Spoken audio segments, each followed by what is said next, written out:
नमस्कार दोस्तों, मैं मुकुंद मोहन आपको इस डिजिटल प्लेटफॉर्म पे हार्दिक स्वागत करते हैं। दोस्तों, आज मैं आपके लिए ट्रिग्नोमेट्री का कुछ बेसिक कॉन्सेप्ट लेके आया हूं। तो आप इसका स्टार्टिंग से जीरो से लेके हीरो लेवल तक बनना है। तो हम क्या करेंगे, एक एक पॉइंट को थोड़ी देर के लिए लगातार एकदम कॉन्स्टेंट होकर के आप हमारी बातों को सुनिएगा, देखिएगा, समझिएगा और जो ना आए वो कमेंट करके पूछिएगा। तो चलिए हम स्टार्ट करते हैं। ट्रिग्नोमेट्री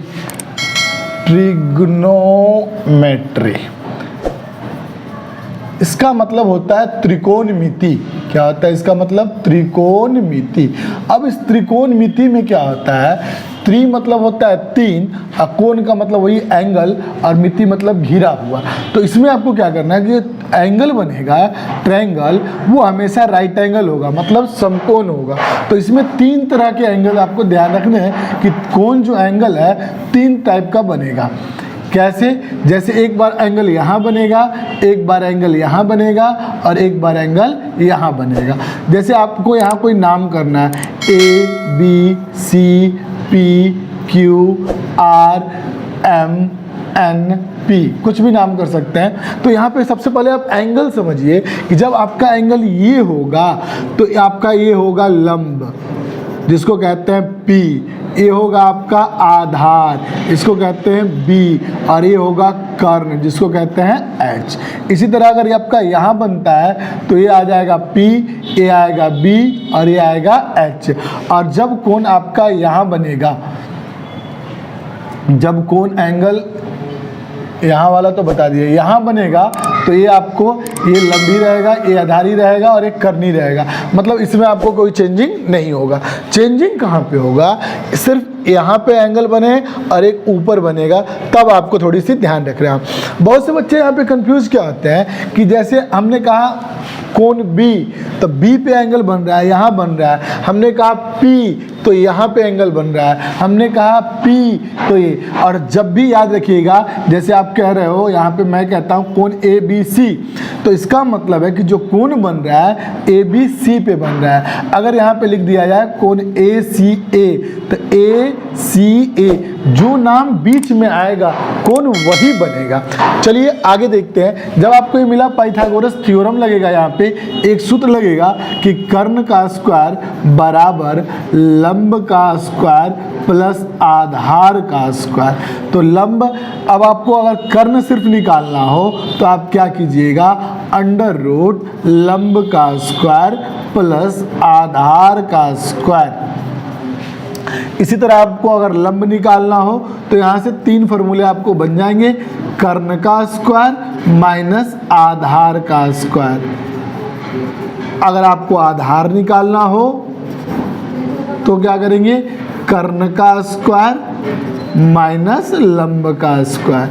अब आप देखिए, आपको यहाँ से सिर्फ एक फार्मूला ये याद रखना है, और अगर आप ये याद कर लेते हैं तो इसी बेस पे आपको तीन फार्मूला यहाँ पे प्राप्त हो जाएगा। अब इसका हम सवाल में कैसे यूज करेंगे ये भी आपको हम समझाएंगे।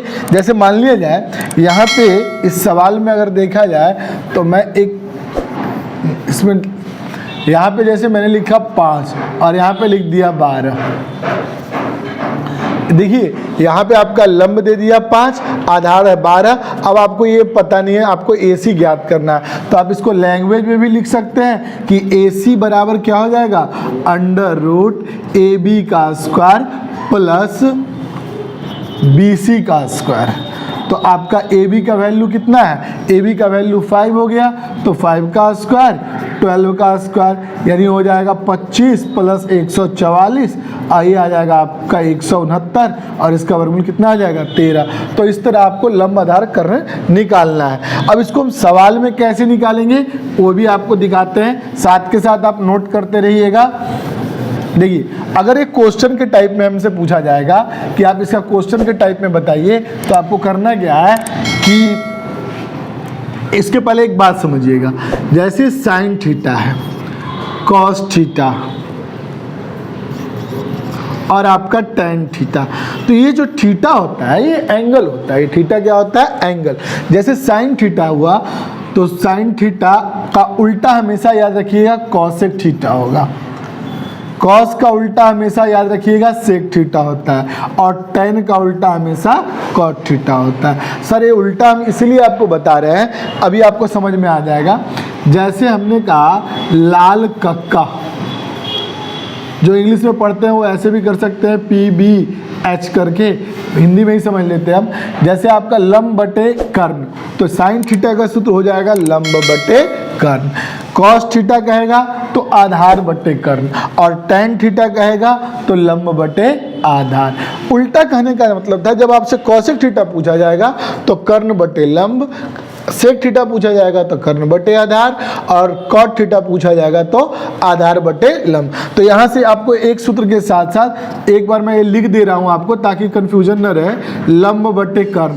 अब यहाँ पे जब उल्टा कीजिएगा तो ये हो जाएगा कर्ण बटे लंब। सबका इसी तरह होगा भाई, ये आधार बटे कर्ण, अगर सेक पूछेगा तो कर्ण बटे आधार, टेन का पूछ रहा है लंब बटे आधार, अब कॉट का पूछेगा तो आधार बटे लंब। तो ये सारा उल्टा वैसे ही करना है। अब इससे आपको एक फॉर्मूला और याद हो जाएगा, देखिए ध्यान से, sine theta into cosec theta बराबर 1, यानी जब भी सीधा और उल्टा का गुना होगा तो उसकी वैल्यू 1 होगा।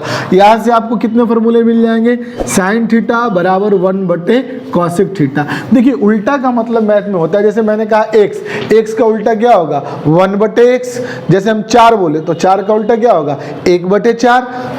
तो उसी तरह यहाँ पे साइन थीटा का अपोजिट 1 बटे कॉस थीटा। अगर आपसे कोई कॉसेक थीटा का पूछता हो तो 1 बटे साइन थीटा। फिर आपका एक फॉर्मूला और है आपका कि cos theta into sec theta बराबर 1, इसको भी सेम कर लीजिएगा, कॉस थीटा बराबर 1 बटे सेक थीटा और सेक थीटा बराबर 1 बटे कॉस थीटा। एक फॉर्मूला और मिलेगा आपको, tan theta into cot theta बराबर 1, तो फिर टैन थीटा निकालना होगा तो 1 अपॉन का कॉट थीटा, और कॉट थीटा निकालना होगा तो 1 अपॉन का टैन थीटा। उम्मीद है आपको अच्छे से समझ में आ रहा होगा। कहीं कोई डाउट तो बिल्कुल पूछिएगा। देखिए इसके अलावा आपको एक फार्मूला और देखना है, ये फार्मूला टैन और कॉट का है। इसमें क्या करना है आपको कि टैन थीटा बराबर साइन थीटा अपॉन का कॉस थीटा। तो टैन का उल्टा होता है कॉट, तो कॉट थीटा बराबर क्या हो जाएगा कॉस थीटा अपॉन का साइन थीटा। देखिए 2 फार्मूले और 3 फार्मूले और आपको बताते हैं, उसके बाद आते हैं हम क्वेश्चन पे। एक याद रखिएगा, sign square theta plus cos square theta बराबर 1, यहाँ से सब निकाल लीजिएगा। जैसे आपको साइन थीटा निकालना है तो प्लस है तो उधर जाएगा तो 1 माइनस का कॉस स्क्वायर थीटा, स्क्वायर के बदले वहाँ पे रूट। अब इतना तो माइंड है ही आपके पास कि जब साइन थीटा निकाल लिए तो कॉस थीटा निकालेंगे तो क्या हो जाएगा, तो 1 माइनस का sine square theta under root में आ जाएगा। इसी तरह आपको एक और है, सेक स्क्वायर थीटा माइनस का टेन स्क्वायर थीटा बराबर 1, cosec square theta minus cot square theta बराबर 1। इन सूत्रों को आपको खुद से थोड़ा बनाना है कि जब ये माइनस है उधर जाएगा तो प्लस, यानी सेक थीटा बराबर क्या हो जाएगा under root 1 plus tan square theta, cosec square theta minus cot square theta बराबर क्या हो जाएगा, ये माइनस है तो उधर जाएगा तो क्या हो जाएगा प्लस हो जाएगा। अब आपको क्या करना है, इसके अलावा बस एक फॉर्मूला और ध्यान रखिएगा कि साइन 90 डिग्री माइनस थीटा बराबर कॉस थीटा। फिर आपको पूछेगा कॉस 90 डिग्री माइनस थीटा बराबर साइन थीटा। इसी तरह सूत्र आएगा कि tan 90 डिग्री माइनस थीटा बराबर कॉट थीटा, तो फिर कॉट 90 का तो कॉट का tan, सेक का कॉसेक, कॉसेक का सेक, ये आपका इसी तरह हो जाएगा। अब आते हैं हम क्वेश्चन पे कि आखिर क्वेश्चन हमसे जो पूछा जाएगा वो क्वेश्चन हमसे कैसे पूछा जाता है। क्वेश्चन आपसे ऐसे पूछा जाएगा, जैसे मान लिया जाए दूसरा सवाल लेते हैं, मैंने ले लिया यहाँ पे b हटाइए, यहाँ पे मैंने लिया 3 और 5, और आपसे मैं पूछूं या बताऊं आपको कि साइन p बराबर दिया हुआ 3/5, साइन p बराबर दिया हुआ 3/5, तो आपको बताना क्या है, कॉस r बताना है या कॉट r बताना है या साइन q बताना है। साइन p तो दिया ही हुआ है, कॉस क्यूब करके हम कोई भी सवाल करते हैं, देखते हैं कैसे बनेगा। जैसे यहाँ साइन पी बराबर 3/5 दिया हुआ है, तो अभी बताया मैंने कि ये लंब होगा और नीचे वाला कर्ण होगा। तो सबसे पहले आपको आधार निकालना है, मतलब क्यू आर बराबर P R square minus P Q square. आप इसको लैंग्वेज में भी लिख सकते हैं कि कर्ण बराबर आधार बराबर कर्ण स्क्वायर माइनस का लंब स्क्वायर। तो पी आर की वैल्यू कितना है? पी आर की वैल्यू है 5 का स्क्वायर और पी क्यू का वैल्यू कितना है? 3 का स्क्वायर। मतलब क्या आ जाएगा? 25 माइनस 9, ये आ जाएगा √16। 16 का वर्ग कितना आ गया? 4। यानी यहाँ पे हम लिख दिए 4। अब हमसे कहा गया कि साइन पी, अब जल्दीबाजी में हम लोग क्या करते हैं, कोण यही बना देते हैं। पी कहाँ है? ऊपर। तो जब ऊपर ये कोण बना तो ये क्या हो जाएगा? ये लंब हो जाएगा और ये आपका आधार हो जाएगा और ये कर्ण हो जाएगा। यानी जब भी एंगल ऊपर बने तो नीचे वाला लंब होगा। तो आपसे पूछा क्या गया है? कॉस आर पूछा गया है। तो कॉस आर जब आप ए एंगल पे लेंगे तो इसके लिए ये लंब होगा, ये आधार होगा, ये कर्ण होगा, यानी इसका आंसर आएगा 4/5। उसी तरह आपसे पूछा जाएगा कॉट आर, तो कॉट आर का मतलब होगा आधार बटे लंब। आधार, अब यहाँ पे जब एंगल बन रहा है तो ये लंब हो गया, ये आधार हो गया, तो आधार बटे लंब मतलब हो गया 4/3। और एक सवाल और पूछा है हमने, साइन क्यू बराबर, देखिए साइन क्यू का वैल्यू क्या हो जाएगा? जैसे एंगल आपका यहाँ बन रहा है तो ये हो गया आपका लंब और ये हो गया आपका कर्ण, यानी आएगा 3/5। तो इस सवाल में बस आपको एंगल का ध्यान रखना है, इससे ज़्यादा ध्यान रखने की आवश्यकता नहीं है। इसके आगे अगर हम देखें तो इसी सवाल में थोड़ा सा एक क्वेश्चन को घुमा देता है। वो कैसे घुमाता है? जैसे आपको दे दिया कि 8 tan A बराबर 15, तो आप cos A या sec A का मान बताइए।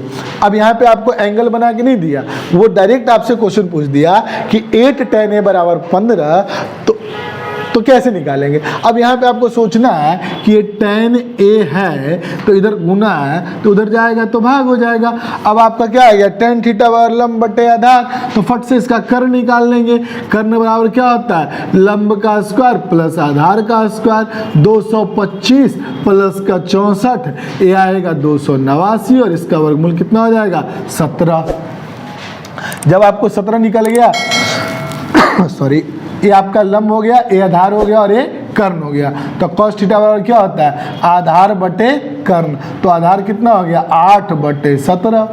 अब इसी का उल्टा कर दिए, कर्ण बटे आधार 17/8। अब यहाँ से कुछ भी पूछ लेना, कोई दिक्कत नहीं है। साइन ने पूछ ले तो लंब बटे कर्ण। लंब कितना है? 15, कर्ण कितना है? 17। कॉस से पूछे, tan पूछे, कॉस पूछे, सेक पूछे, कोई भी सवाल पूछे बस आना चाहिए, फिर तो खोपड़ी में छेद कर ही देंगे। चलिए इसके बाद जो दूसरा सवाल कैसे आएगा आपको, जैसे दूसरा सवाल क्वेश्चन में पेपर आता है साइन 18/cos 72 डिग्री। अब ये कैसे बनेगा जी? अब इसके लिए आपको अभी मैंने एक बताया था कि साइन 90 डिग्री माइनस थीटा बराबर cos theta, cos 90 degree minus theta बराबर साइन थीटा। तो जब भी आपको ऐसा सवाल मिले तो आपको क्या करना है? किसी एक को चेंज करना है, किसी एक को चेंज करना है। या तो ऊपर करिए या तो नीचे कीजिए, दोनों में नहीं करना है। अब यहाँ पे आपका आएगा साइन 90 माइनस 72। अब आपको घटाने की जरूरत नहीं है कि हाँ 90 में से 72 घटाएंगे तो 18 आएगा। नीचे जो थीटा की जगह है वो लिख दीजिए, वो अपने आप आ जाएगा। और नीचे वाले में आप कोई परिवर्तन मत कीजिए, ये आ गया cos 72। अभी आपने क्या पढ़ा? साइन 90 डिग्री माइनस थीटा, तो थीटा की जगह है 72 यानी 72, तो cos थीटा, तो थीटा की जगह कितना आ जाएगा? cos 72/cos 72। एक कट के क्या बच जाएगा? 1 बच जाएगा। बिल्कुल कोई भी सवाल है, कोई जरूरी नहीं कि ये ऐसा ही है। अगर आपको सिद्ध करने वाला भी दे, क्वेश्चन में अक्सर आता है 6 नंबर में कि भाई इसको प्रूव्ड कीजिए, तो प्रूव्ड भी करना देगा तो आपको कोई प्रॉब्लम नहीं होगा। जैसे एक सवाल मैं आपको अभी प्रूव्ड करवाता हूँ, बस इसमें आपको क्या करना है कि सूत्र को याद रखना है, क्योंकि बिना याद रखे त्रिकोणमिति आएगा नहीं। चलिए दोस्तों, अगला सवाल जो हमारा है cosec theta minus cot theta का होल स्क्वायर बराबर 1 माइनस कॉस थीटा अपॉन का 1 प्लस का कॉस थीटा। तो देखिए ऐसे सवाल में पहले हम करेंगे यहाँ LHS। LHS में क्या हो जाएगा, आपको अगर सूत्र याद हो, नहीं भी याद हो तो हम याद करवा देंगे। कॉसेक थीटा बराबर क्या होगा 1 अपॉन का साइन थीटा। कॉट थीटा का क्या होगा, साथ साथ बोलते रहिए तो जल्दी याद हो जाएगा, कॉस थीटा अपॉन का साइन थीटा। लगाइए इसके ऊपर स्क्वायर। चलिए अब क्या करेंगे सर, अब दोनों का एलसीएम लेंगे। तो जैसे मैथ में 2 और 2 का एलसीएम 2 होता है, 4 4 का एलसीएम 4 होता है, उसी तरह साइन थीटा और साइन थीटा का एलसीएम जो है साइन थीटा हो जाएगा। और जब एलसीएम सेम हो जाएगा तो ऊपर वाला सेम उतर जाएगा। 1 माइनस कॉस थीटा, अब पूरे पे स्क्वायर है तो एक काम करते हैं हम अलग अलग स्क्वायर देते हैं, क्योंकि यह स्क्वायर जो है दोनों पे है, इस पे भी है इस पे भी है। तो चलिए आगे बढ़ते हैं। इस स्क्वायर को, जैसे हमारा सवाल होता है 2 का 2 स्क्वायर, इसको हम लिखते हैं ना 2 गुना 2 अलग करके, तो हम इसी तरह इसको भी 2 बार लिख देते हैं। 1 माइनस का कॉस थीटा, 1 माइनस का cos theta. Sign square theta, अभी एक सूत्र बताया मैंने, sign square theta plus cos square theta बराबर 1। तो ये प्लस में जाएगा भाई साहब, तो उधर बन जाएगा माइनस का कॉस स्क्वायर थीटा। अब याद कीजिए, एक फॉर्मूला और बता रहा हूँ, 1 माइनस का कॉस थीटा और यहाँ भी आ गया 1 माइनस का कॉस थीटा। और देखिए ए स्क्वायर, यानी अगर इसको स्क्वायर लगा दिया जाए तो ए स्क्वायर माइनस बी स्क्वायर बराबर क्या होगा, ए माइनस बी और ए प्लस बी। तो यहाँ पे आपका माइनस माइनस कैंसिल, जो बचा आपको 1 माइनस का कॉस थीटा अपॉन 1 प्लस का कॉस थीटा। RHS proved. कोई दिक्कत? अब देखिए सवाल नंबर, क्वेश्चन नंबर 2 कह रहा है कॉसे अपॉन 1 प्लस साइन ए, 1 प्लस साइन ए अपॉन का कॉसे के बराबर 2 सेक ए। तो ऐसे सवाल में आपको क्या करना है, सीधा क्रॉस मल्टीप्लिकेशन, कुछ सोचना नहीं है कि अब क्या करें, कौन सा फॉर्मूला लगाएं। क्रॉस मल्टीप्लिकेशन कीजिए, यहाँ पे आ जाएगा 1 प्लस का साइन ए, ब्रैकेट में डाल दीजिए इसको, यहाँ कॉसे लीजिए। क्यों? क्योंकि जैसे आपको 2 और 3 का एलसीएम मिलता है तो कितना करते हो आप, 2 × 3 6। तो यहाँ पे जैसे ऊपर के सवाल में सेम था, साइन थीटा था तो साइन थीटा आ गया, यहाँ अलग अलग है तो हम दोनों को ले लिए। अब इसको इससे गुना कीजिएगा तो आएगा आपका कॉस स्क्वायर ए, और इसको कीजिएगा भाई तो ये आ जाएगा 1 प्लस का साइन ए का स्क्वायर। अब क्या हो जाएगा, कॉस स्क्वायर ए प्लस ए प्लस बी का होल स्क्वायर, ए बराबर क्या होता है, ए का स्क्वायर प्लस बी का स्क्वायर प्लस 2ab अपॉन में आपका क्या है, कॉस ए 1 प्लस का साइन ए। याद कीजिए फिर से एक फार्मूला, कॉस स्क्वायर ए प्लस साइन स्क्वायर ए की वैल्यू कितना था 1, एक 1 और है सर, तो 1 प्लस, देखिए इन दोनों का वैल्यू 1 और ए 1, फिर आ गया आपका प्लस का 2 साइन ए, और नीचे जो भी आपका लिख दीजिए कॉस ए 1 प्लस का साइन ए। अब आया ए का ए कितना हो गया, 2 plus 2 sign A upon cos A 1 plus का साइन ए। अब आएगा आपको 2 1 प्लस का साइन ए, और ये आ गया आपका कॉस ए 1 प्लस का साइन ए। देखिएगा 1 प्लस साइन ए 1 प्लस साइन ए कैंसिल, बचा गया आपका 2 अपॉन का कॉस ए, और अभी अभी पढ़ा sir ji 1 upon cos A बराबर सेक ए, यानी हो जाएगा 2 सेक ए। RHS यही आपको साबित करना था। उम्मीद है आपको बहुत अच्छा समझ में आया होगा। अगर अच्छा लगा होगा तो आप अपने फ्रेंड्स को भी ये अच्छा वीडियो शेयर कीजिए, ताकि उसे भी इस ट्रिग्नोमेट्री की समझ अच्छा हो सके। आज के लिए बस इतना ही। Thank you.